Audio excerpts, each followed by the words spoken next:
Mercedes-Benz es una de las compañías automotrices más antiguas y lujosas del mundo, con un valor de alrededor de $80.000 millones, pero al estar entre los autos más deseados y caros de la actualidad, es fácil olvidar que sus comienzos fueron humildes. Todo comenzó con un pobre ingeniero, quien enfrentó muchas dudas y fracasos en su búsqueda de construir el primer carruaje sin caballos. A pesar de sus desafíos, demostró que todos estaban equivocados y convirtió su pequeña empresa en la primera y más grande compañía de producción de automóviles del mundo a fines del siglo XIX. Pero lo que comenzó como un éxito inspirador, la historia dio un giro sorprendentemente oscuro cuando la compañía se benefició del suministro de vehículos militares de los nazis bajo la labor de trabajadores forzados. Así que siéntate y relájate, porque hoy cubriremos la loca historia de Mercedes-Benz y el hombre que dio la vida a los automóviles, Carl Benz.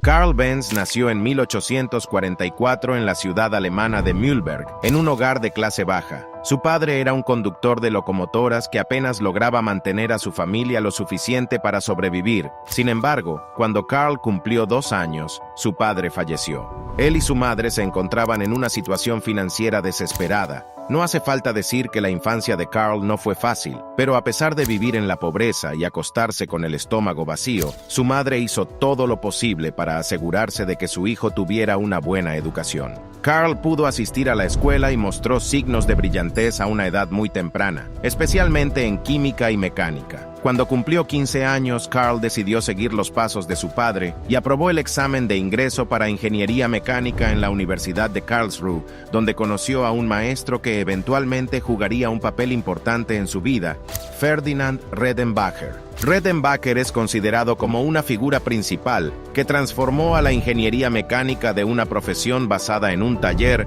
a una ciencia técnica en Alemania, y era un gran creyente de que las máquinas de vapor que se usaban principalmente para ferrocarriles y barcos en ese momento se estaban convirtiendo rápidamente en cosa del pasado. Bajo su enseñanza, el interés de Carl en los carruajes sin caballos realmente comenzó a despegar, y siendo él mismo un ciclista habitual, comenzó a jugar con su bicicleta experimentando con las posibles formas en que podría crear un vehículo motorizado. Para entonces, muchos ingenieros e inventores ya habían intentado crear el primer automóvil, y aunque algunos de ellos lograron construir vehículos autopropulsados, estos primeros inventos no eran completamente prácticos. Carl notó que la mayoría de estos vehículos estaban construidos con máquinas de vapor, e influenciado por su profesor Redenbacher, se dio cuenta de la necesidad de un concepto totalmente diferente.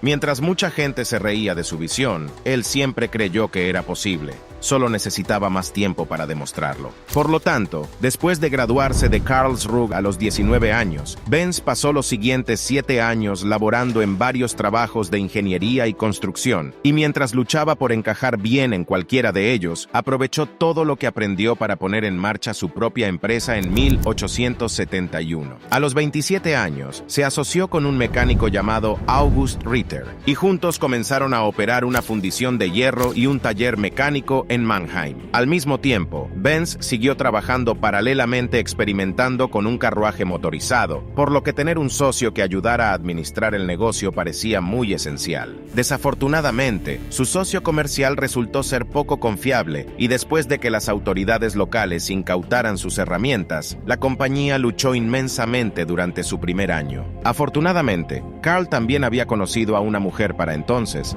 Bertha Ringer, quien se convertiría en su esposa unos años después.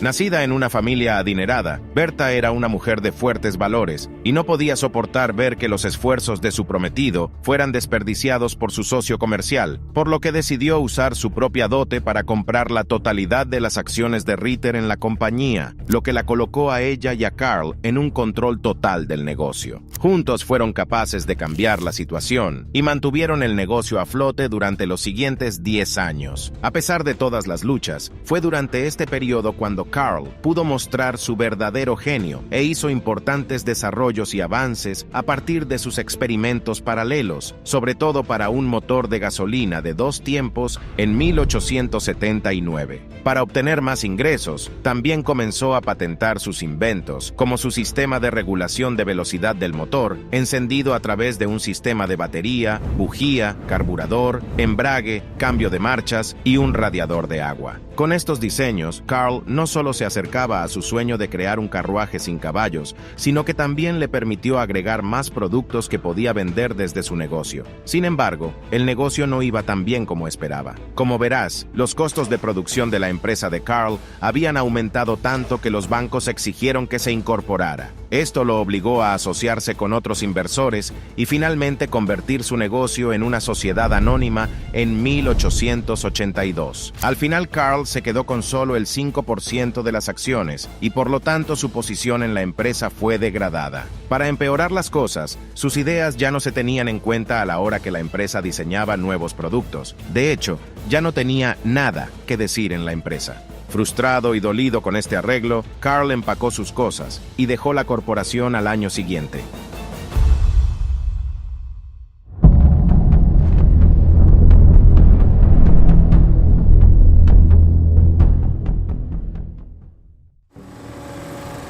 Dejar su empresa fue un duro golpe para Carl, pero la decepción lo hizo aún más decidido a tener éxito. Su pasión de toda la vida por las bicicletas lo llevaría a Max Rose y Friedrich Wilhelm, 2 hombres dueños de un taller de reparación de bicicletas en Mannheim.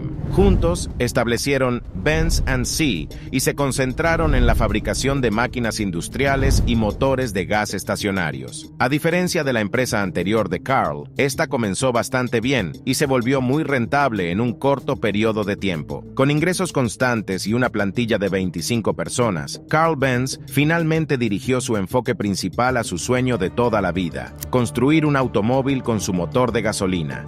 En lugar de simplemente agregar un motor a un carro, Carl construyó el carro alrededor del motor y, utilizando una tecnología similar a la de una bicicleta, construyó lo que muchos consideraron el primer automóvil verdadero en 1885, el Benz Patent Motorwagen. Este vehículo biplaza circulaba sobre 3 ruedas de alambre formando un triciclo y estaba propulsado por un motor de gasolina de 4 tiempos. Su motor de un cilindro producía 2/3 de un caballo de fuerza y podía alcanzar las 7 millas por hora. Carl sabía que esto era revolucionario y después de probar y refinar su vehículo, condujo su maravilloso automóvil al público en el verano de 1886. Sin embargo, recibió diversas críticas. Si bien algunos admiraron su creación, la mayoría de la gente se mostró escéptica acerca de la máquina y no querían que condujera por las calles principales por temor a que explotara. Otros estaban convencidos de que Carl era el diablo en persona conduciendo un carruaje infernal. Los socios comerciales de Carl tampoco estaban tan contentos. Su obsesión por el automóvil lo mantenía alejado de su trabajo y no podían ver de qué manera su invento podría ser útil.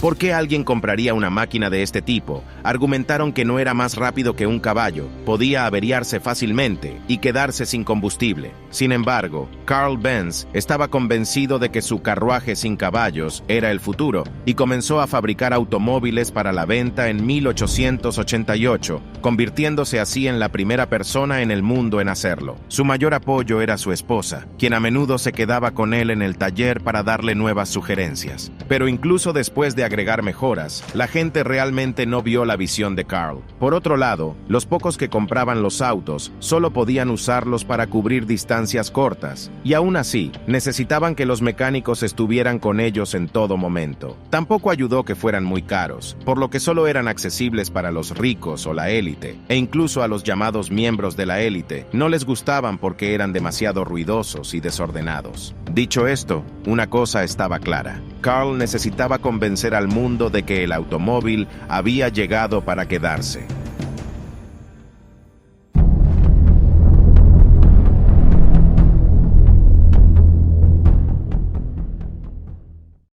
Una mañana del verano de 1888, Bertha Benz se levantó muy temprano mientras Carl aún estaba en la cama y se subió al auto de su esposo para emprender uno de los viajes más importantes en la historia del automóvil. Ella trajo a sus 2 hijos y se dispuso a visitar a su madre en Pforzheim, que estaba sumamente lejos, a 66 millas de Mannheim. Bertha no informó a su esposo ni a la policía sobre sus planes, probablemente porque si ellos se hubiesen enterado, no la hubiesen dejado ir. En ese momento ningún automóvil o carruaje motorizado había intentado antes un viaje tan largo, pero ella estaba decidida a mostrar la importancia del invento de Benz. Sin embargo, este viaje no fue como un paseo por el parque. Bertha se enfrentó a muchos problemas, como cruzar caminos polvorientos y pedregosos que eran destinados para caballos, tener que pasar por una farmacia para cargar gasolina e incluso tener que realizar algunas reparaciones mecánicas en el camino. El viaje de 66 millas le tomó a Bertha y a sus 2 hijos aproximadamente 12 horas de viaje, pero al final llegaron sanos y salvos a Pforzheim. Principalmente el viaje logró el objetivo que Bertha se había propuesto, hacer notar que el automóvil había llegado para quedarse. Con esto el Benz Motorwagen se convirtió en la charla de la ciudad y recibió gran publicidad para el negocio de Carl. Muy pronto, Benz & Cie comenzó a expandirse rápidamente, tanto que en 1890 se convirtió en el segundo fabricante de motores más grande de Alemania, aunque no por la venta de automóviles, sino por sus motores de gasolina estacionarios. Pero con la incorporación de 2 socios comerciales, Friedrich von Fischer y Julius Ganz, ayudarían a cambiar esto. A medida que ellos se ocupaban del lado comercial y de marketing de las cosas, Benz pudo concentrarse más en la ingeniería y pudo patentar varias innovaciones de automóviles nuevos, como la transmisión de engranajes planetarios, la dirección de doble pivote y el motor plano con una configuración boxer. También diseñó y fabricó un automóvil nuevo y mejorado por recomendación de sus socios comerciales que salió a la venta en 1893. Lo llamó el Benz Victoria. Este era un vehículo de 2 pasajeros más lujoso que venía con un motor de 3 caballos de fuerza, capaz de alcanzar las 11 millas por hora. Gracias a su confiabilidad, este vehículo se vendió bastante bien. Sin embargo, fue su diseño posterior, el Benz Velo más económico, el que realmente despegó. Con una producción total de aproximadamente 1.200 unidades, el Benz Velo se convirtió en el primer automóvil de producción a gran escala del mundo en la historia, lo que convirtió a Benz & Cie en la compañía automotriz más grande del mundo durante la década de 1890 y principios del siglo XX. Sin embargo, aunque la empresa Benz disfrutaba de mucho éxito, también sentía mucha presión por parte de otra empresa que estaba situada no muy lejos, Daimler Motoren Gesellschaft.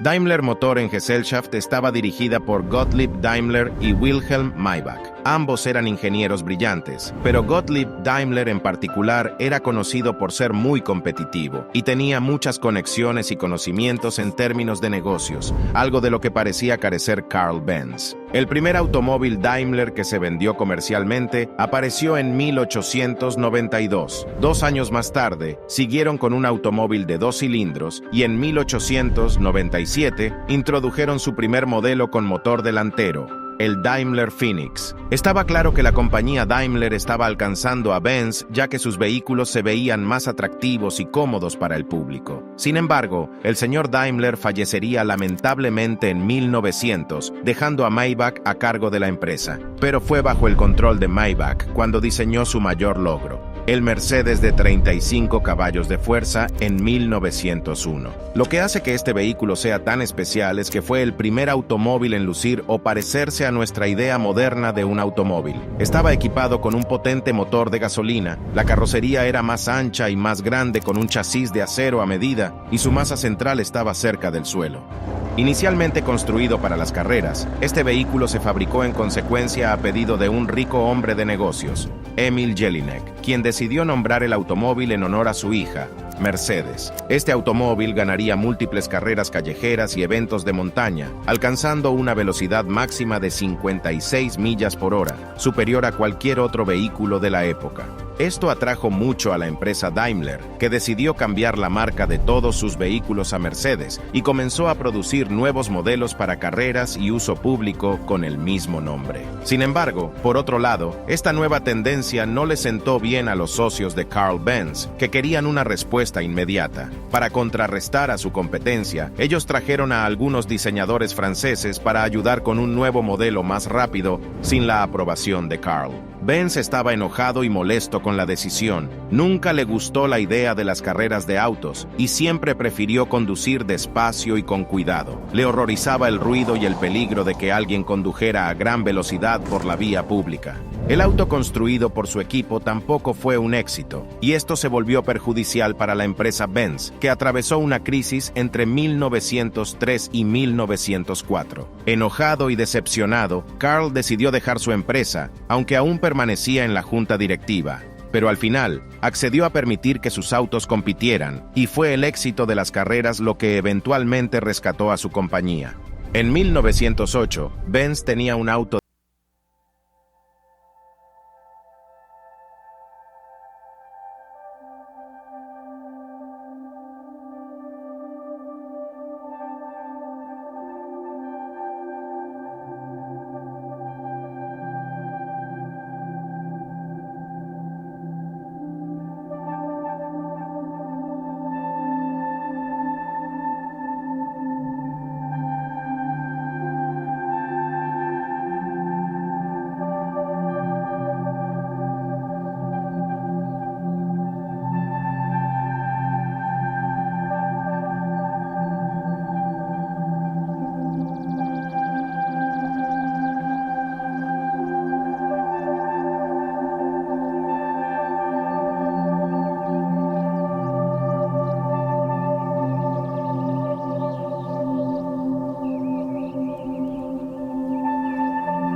Cuando llegó al poder en Alemania en 1933, quería mostrar la ingeniería y la tecnología alemana al mundo entero, con el objetivo de tener su punto de vista político por encima de los demás. Una forma en que decidió impresionar al mundo fue exhibiendo autos alemanes en deportes de motor internacionales. Casi de inmediato, otorgó un gran subsidio a Daimler-Benz para participar en las carreras de Grand Prix. Ninguna otra compañía de automóviles en ese momento habría gastado tanto tiempo y dinero en la construcción de autos veloces como Daimler-Benz, y esto se hizo evidente en la pista de carreras. De 1934 a 1939, Mercedes dominó las carreras de Grand Prix, conduciendo a velocidades de hasta 200 millas por hora con sus modelos W25 y W125. Sin embargo, también fueron desafiados por un nuevo rival, Auto Union, otro fabricante de automóviles alemán patrocinado por su propio país. Auto Union continuaría teniendo su parte justa de éxito durante el mismo periodo, ganando 25 carreras entre 1935 y 1937. Estos éxitos colocaron a Alemania en la cima del mundo con eventos de automovilismo, especialmente a Mercedes-Benz, que incluso se convirtió en la marca de automóviles preferida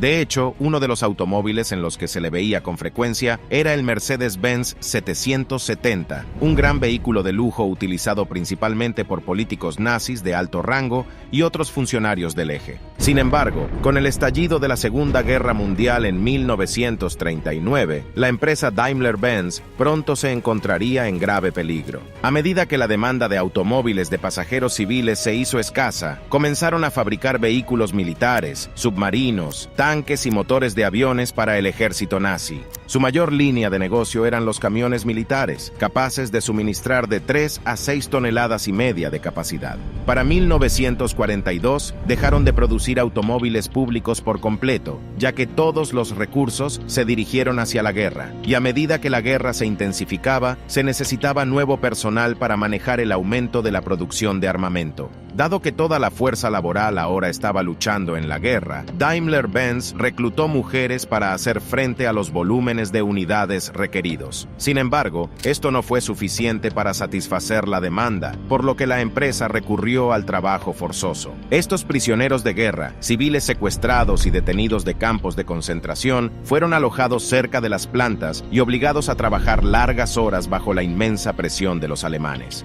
La mayoría de estos trabajadores procedían de Europa del Este, que fueron internados en campamentos de barracones con entornos pobres similares a los de una prisión, mientras que los detenidos de los campos de concentración eran supervisados por el Escuadrón de Protección SS en condiciones de vida inhumanas. Muchas personas morían en estos campamentos, ya sea por desnutrición severa, maltrato o incluso tortura, y para 1944, casi la mitad de los 63,000 empleados de Daimler-Benz eran trabajadores forzados. Después de que terminó la guerra en 1945, la compañía recibió un gran golpe. Debido al Acuerdo de Potsdam, todos los activos alemanes en el extranjero fueron confiscados y utilizados para el pago de reparaciones. Esto llevó a Daimler-Benz a perder todas sus subsidiarias, afiliadas y sucursales en el extranjero y se vieron reducidas a sus propias plantas en su país de origen. En otras palabras, tuvieron que reiniciar y ganar su camino hacia arriba nuevamente.